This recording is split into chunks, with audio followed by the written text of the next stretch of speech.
available.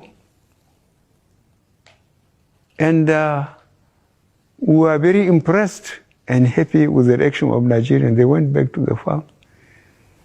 And we made sure our neighbor, especially Nigeria, understand us, because there are Nigerians that order food in Niger for Nigerian market.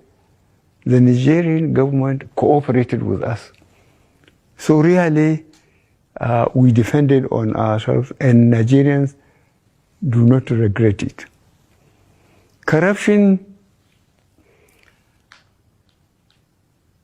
is very difficult under this system, even under the military system. Luckily, I have experienced both occasions. When I collected people, put them in Kiriki or somewhere and said they are guilty until they can prove themselves innocent, and put investigation panels based almost on the geopolitical zone for people that held positions, governors, ministers, commissioners, heads of parastatals, because then people don't get that position until they declare their assets. Then they are faced with the bank statements and their assets. If they cannot explain, the balance is taken away from them. But what happened? Eventually, I myself was arrested, detained, and they were given back what they have looted. So that's why I wear Agbada and join and see what this partisan politics is all about. I will not change, but the system here, those who have the money, they can take sons, first-class lawyers. Cases will take 10 years. And doing things with immediate effect was not possible. But I assure you that in spite of the problem we are having with the system, whoever we have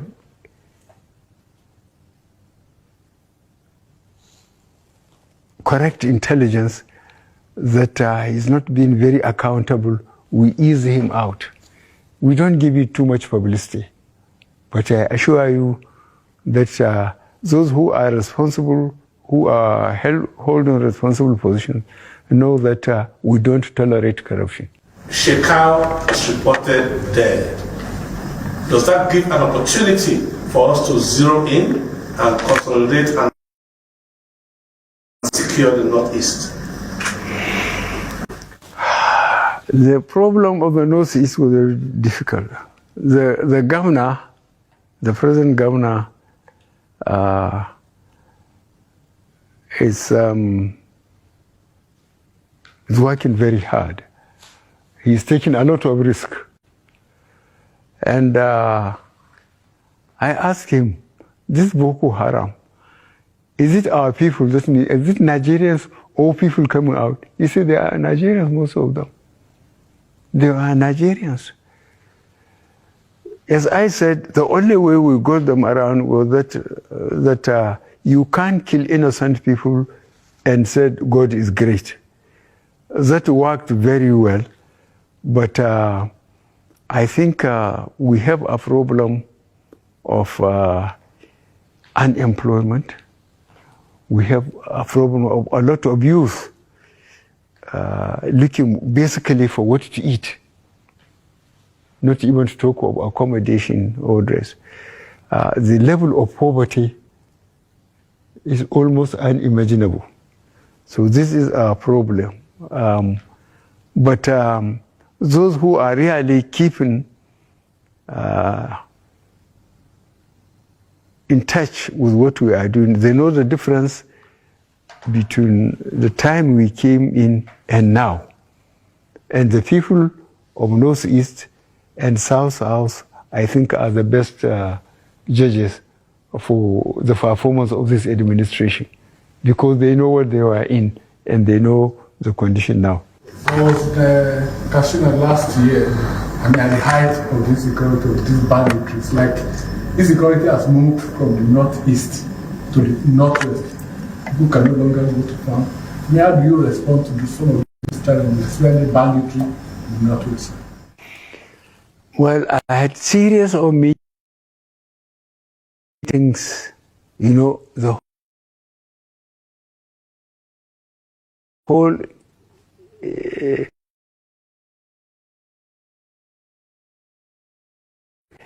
security apparatus was changed, as you know. All the service chiefs and the IGs went.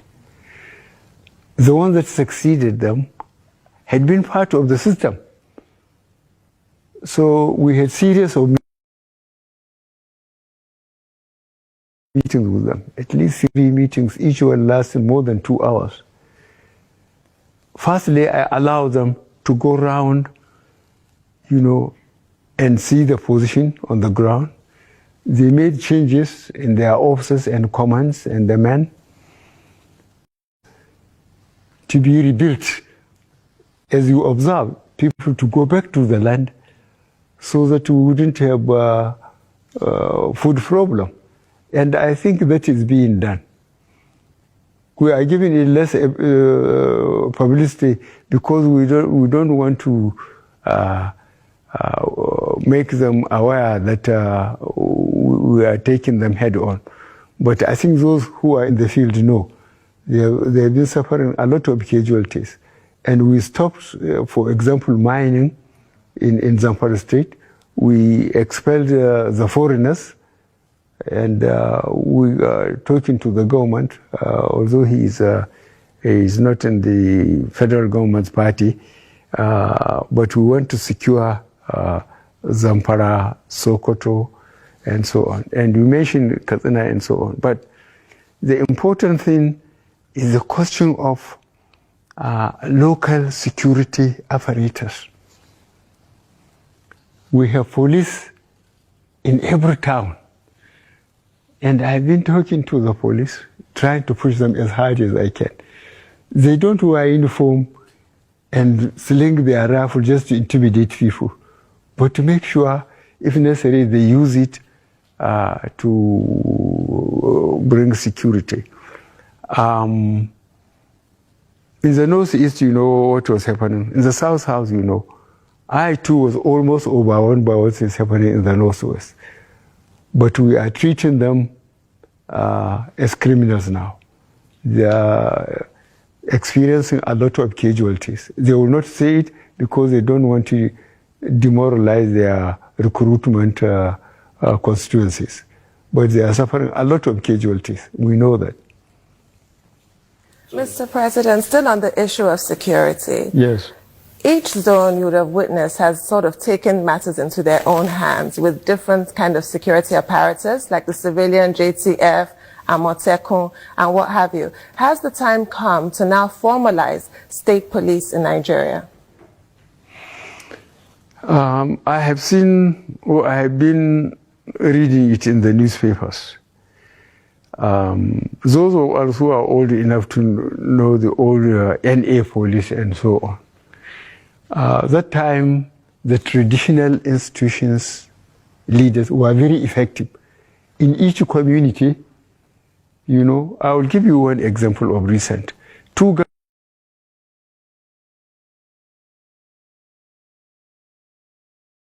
governors from the Southwest came to tell me that the cattle rearers in some of the forests there have killed farmers while their cattle were eating on their crops.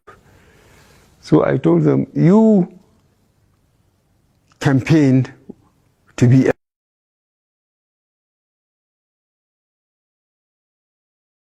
elected, and you are elected. He said, yes. I said, go back and sort out yourselves.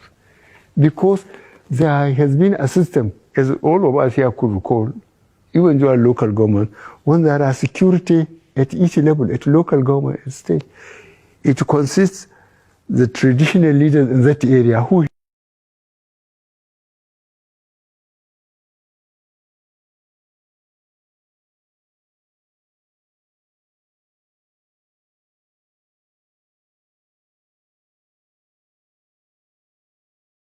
have been there for generations. So they know all the crooks in their local. Mr. President, the 17 governors. And those who come, whether they are cattle rearers or influential traders, they are part of it. They meet either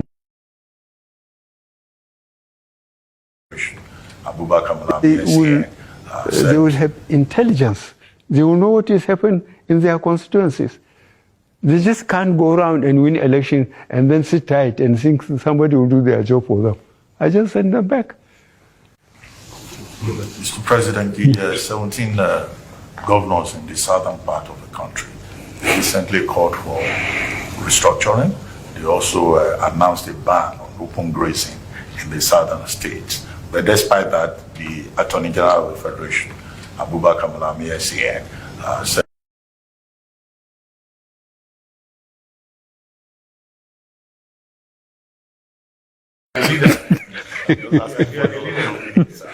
okay, what I did was ask them to go and dig the Gazette of First Republic when people were obeying laws. There's cattle routes and grazing area. Cattle routes were you allow your cattle to stray into any farmer's farm, you are arrested. The farmer is invited to submit his claims. The alkali or the judge will say, oh, I pay. If you can't, the cattle is sold, and if there is any balance, you are given. And people are behaving themselves. And in the grazing areas, they built earth dams, put windmills, in some places even veterinary departments. Area is known. If there is any problem from the locality is known. But I'm telling you, this rushing to the center, you know, people just, I think. So I asked for the gazettes, you know, to make sure that those who encroached on these cattle routes and grazing areas will be dispossessed, you know, and try to bring some order back into the cattle areas. The problem is trying to understand the culture of the cattle rearers. There is a cultural distance between the chiefs and the Fulanis. So the governor of Benue said, I'm not disciplining the cattle rearers because I'm one of them. I cannot refuse to say I'm not one of them, but he's been very unfair to me. And I told him that the Nigerian cattle rearer was not carrying anything more than a stick, sometimes with a machete, to cut some trees and give it to you anymore. But those sophisticated ones, they are good with AK-47. So from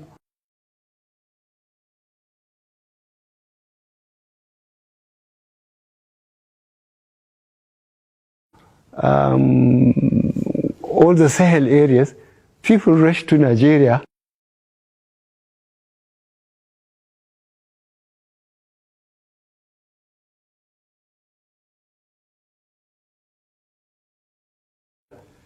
You know, and Fulani from Mauritania or from Central Africa look the same.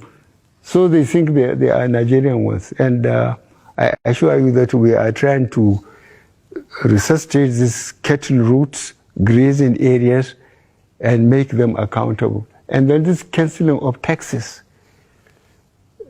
Ordinary people like it. But the problem of accountability, you know, when taxes are being paid, people are behaving themselves. But now without taxation, people are doing what they like. Yes, and that brings us to the question of power devolution. All these taxation things. This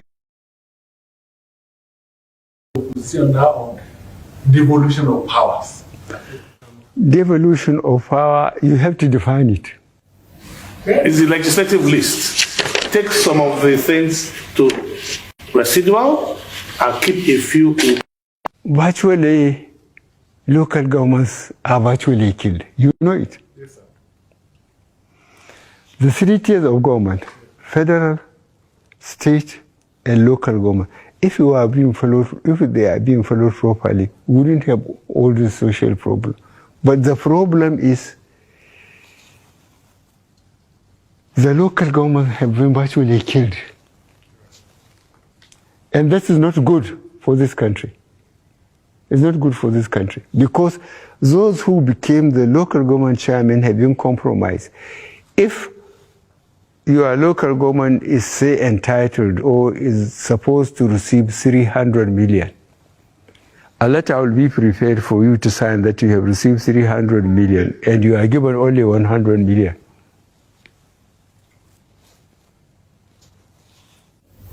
So how can we reduce the powers of governors and give more powers to local governments? By writing a new constitution.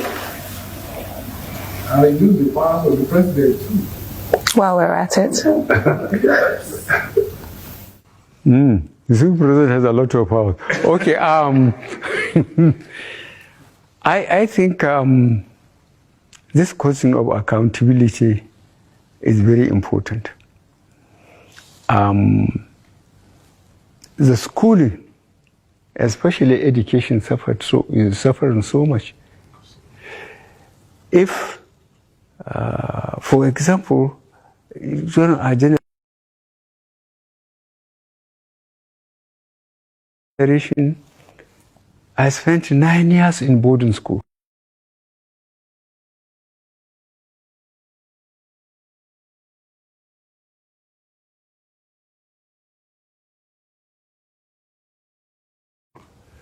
And the teachers then treat us as they treat their own children. If you do well, you are brought before the classroom and praised.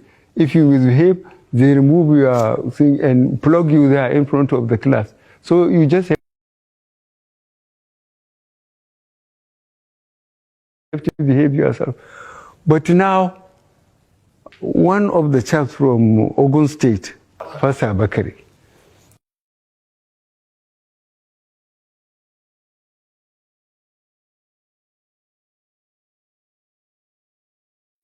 he told me when he came back from America, he went to his alma mater, and he couldn't differentiate between the teachers and the children there. You see, the teachers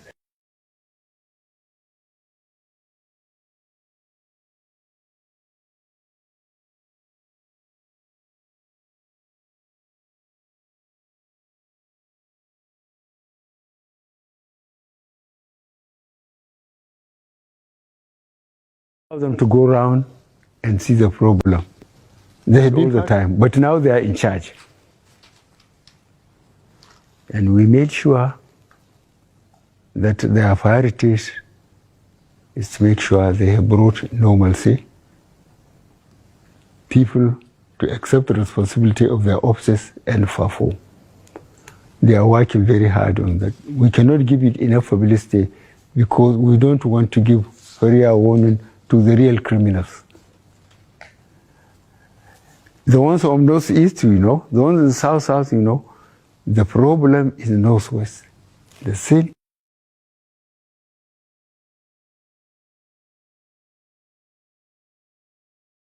people, same culture, killing each other. As I said, we are going to treat them in the language they will understand.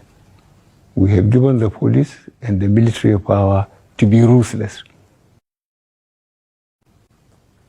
And you watch it, in a few weeks' time there will be difference. Because we told them that if we keep on, if we keep people away from their farms, we are going to starve. And the government cannot control the public. If you allow hunger, you know, to permeate the whole society, the government will be in trouble, and we don't want to be in trouble. We are already in enough trouble. So we want them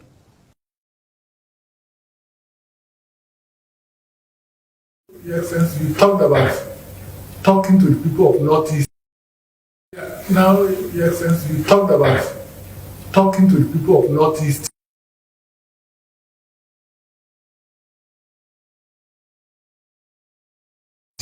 In the language they understand.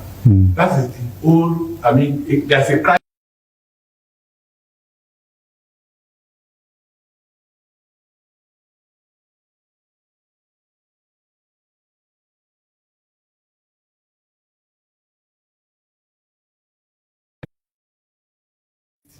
IPOB and all that. One, the controversy of Twitter. When is the government going to lift ban on Twitter? To lift the ban.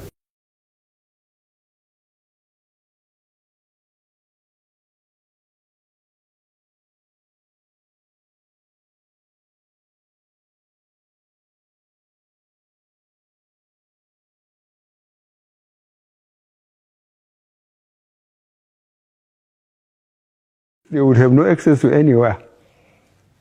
And the way they are spread all over the country, having businesses, having property, I think IPOB doesn't know what they are talking about. In any case,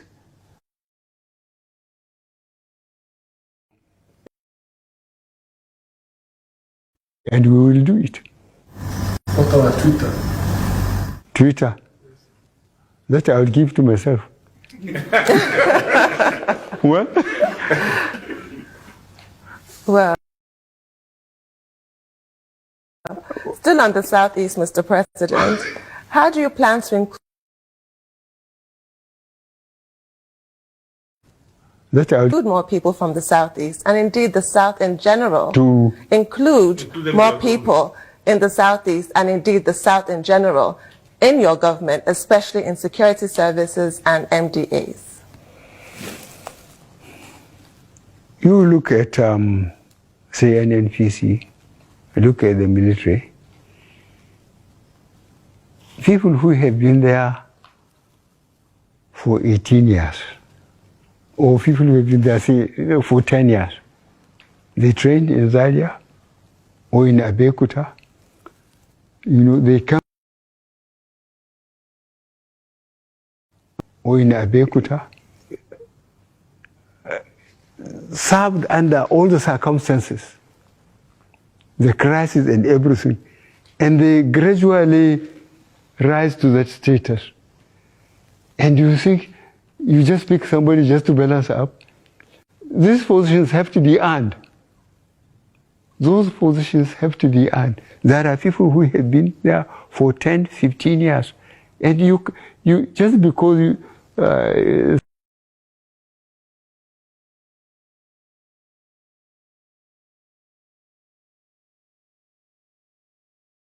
somebody would say, well, there's nobody. If you don't join, you are not forced to join. But when you join,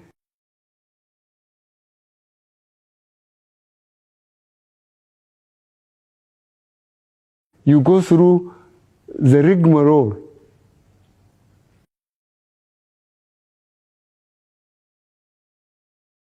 You go through the problem throughout, and you learn by the system. Yeah, but Your Excellency, in the case of the Chief of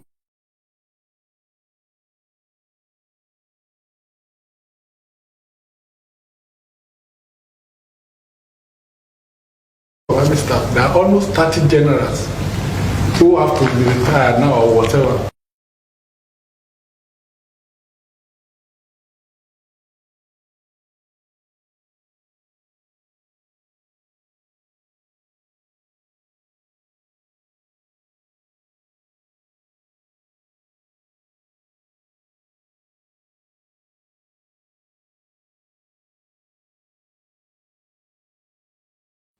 If you leave the security services, I believe one of the things we're talking about is signaling and of belonging.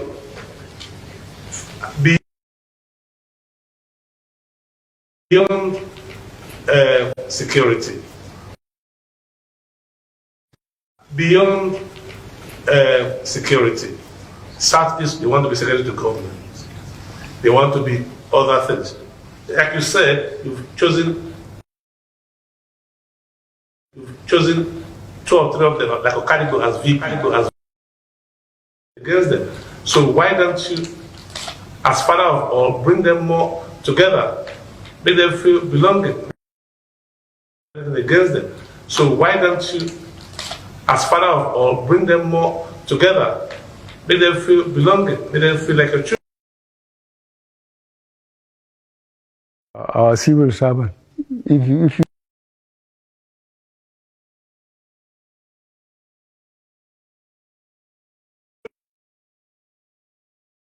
I get a list of our civil servant. If you think there are no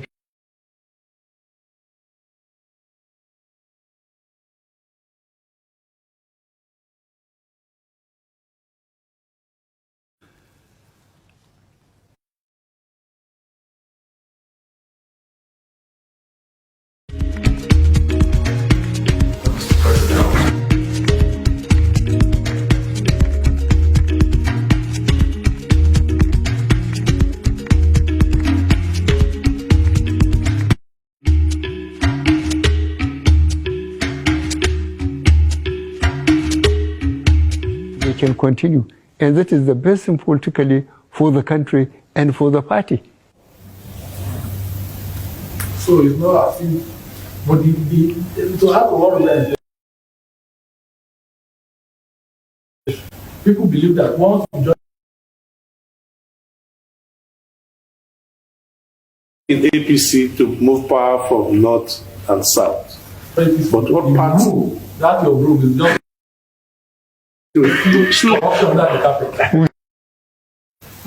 Should we allow the party to decide? I have just told him, no, you are very, very. And I gave fair to us. Now,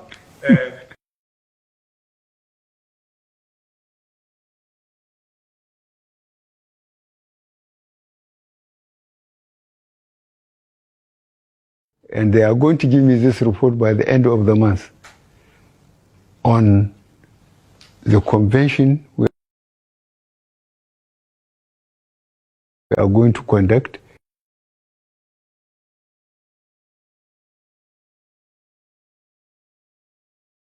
and then arrange the general elections, you know, up to 2003, all the elections. And we will start this from bottom upward, so that members of the party will feel they are involved in decision making. Nobody is just sitting here in Lagos and asking them what to do.